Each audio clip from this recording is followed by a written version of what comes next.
Hello friends, evolution के theory of evolution में आपका बहुत बहुत स्वागत है। हम यहाँ पे थियरी ऑफ पेनजेनेसिस लेके आ गए हैं। ठीक है, पेनजेनेसिस क्या है बेसिकली हम इसको मतलब क्लियर करने वाले हैं। ठीक है, इसमें कहा गया कि बेसिस ऑफ म्यूटेशन। ठीक है, म्यूटेशन के जरिए जो है वो नेक्स्ट जनरेशन में जो है वो आपके जो है सारी चीज़ें जाती हैं। ठीक है, अगर आप म्यूटेशन करते हैं तो जो आपका नेक्स्ट जनरेशन होगा वहाँ पे जो है आपकी सारी चीज़ें जाएंगी।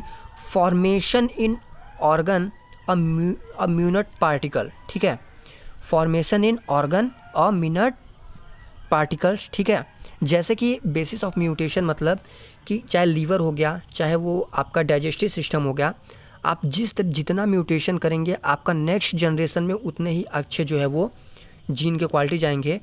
Formation in organ in minute particle. ठीक है, जिस तरीके से आप ऑर्गन जो है फॉर्मेशन करेंगे ऑर्गन का, उसी मिनट पार्टिकल्स कहते हैं, माइन्यूट पार्टिकल्स। इस माइन्यूट पार्टिकल्स को जेम्यूल कहा गया है। ठीक है, तो इस थियरी को जो है वो रिजेक्ट कर दी गई। ठीक है, फिर आए यहाँ पे अपनी एक थियरी लेके, theory are rejected in August Weismann theory of germplasm.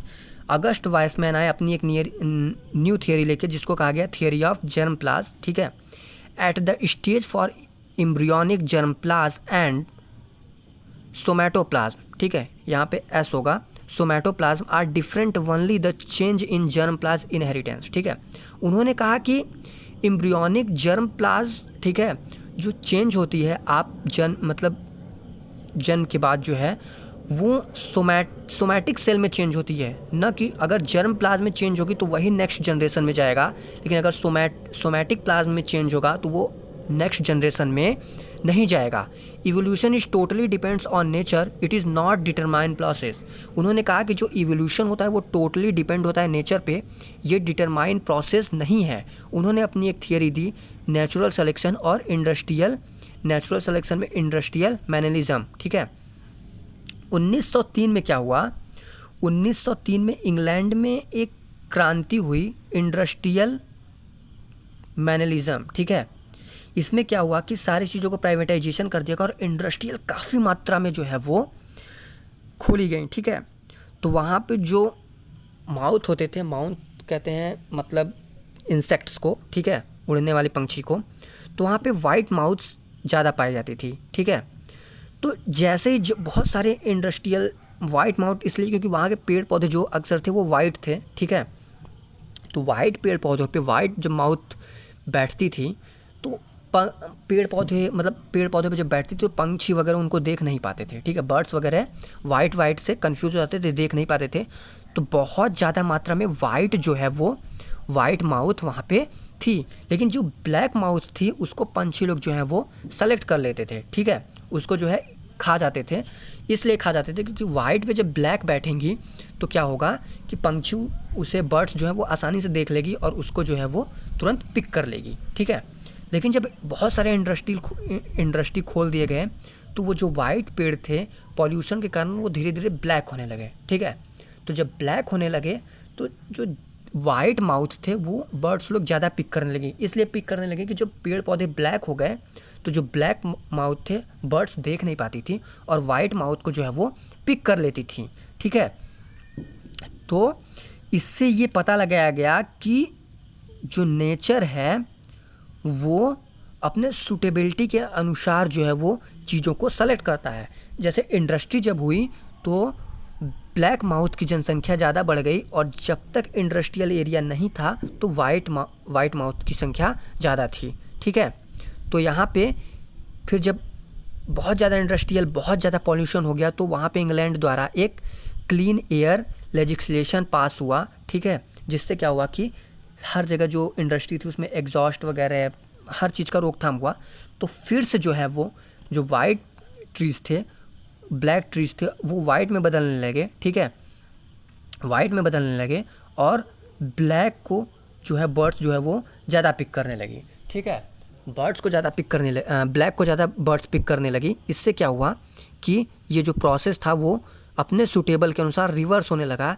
इसीलिए this is called as reverse evolution. इसे जो है वो रिवर्स इवोल्यूशन का नाम दिया गया। ठीक है, तो ये मतलब इन्होंने अगस्त वाइसमैन ने बोला कि जो इवोल्यूशन होता है वो नेचर के आधार पे होता है, उसे नेचर डिसाइड करती है, ये डिटरमाइंड प्रोसेस नहीं है। इसी तरीके से हम बात करते हैं सिक्कल सेल एनीमिया की, ठीक है। सिक्कल सेल एनीमिया क्या कहता है कि जिसके आरबीसी में HbS और HbS होता है, उसे हम लोग होमोजाइगस कहते हैं, मतलब ये इफेक्टेड सेल होती है, ठीक है।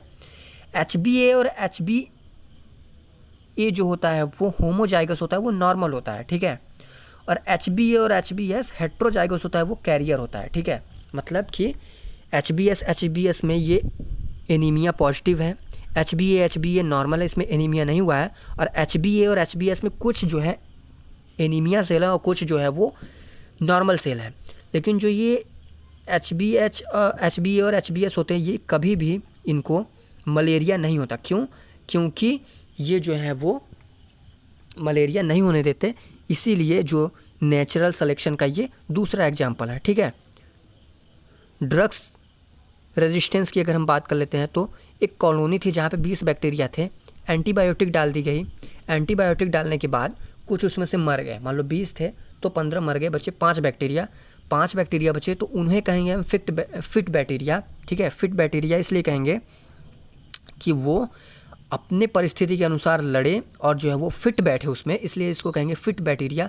ये आगे रिप्रोड्यूस करेंगे और नेचर के अनुसार जो है वो आगे बढ़ेंगे, ठीक है। तो ये तीसरा एग्जाम्पल था ड्रग्स रेजिस्टेंस का, एंटीबायोटिक रेजिस्टेंस बैक्टीरिया। इसे जो बच जाएंगे बैक्टीरिया उसको कहेंगे एंटीबायोटिक्स रेजिस्टेंस बैक्टीरिया कहेंगे, ठीक है।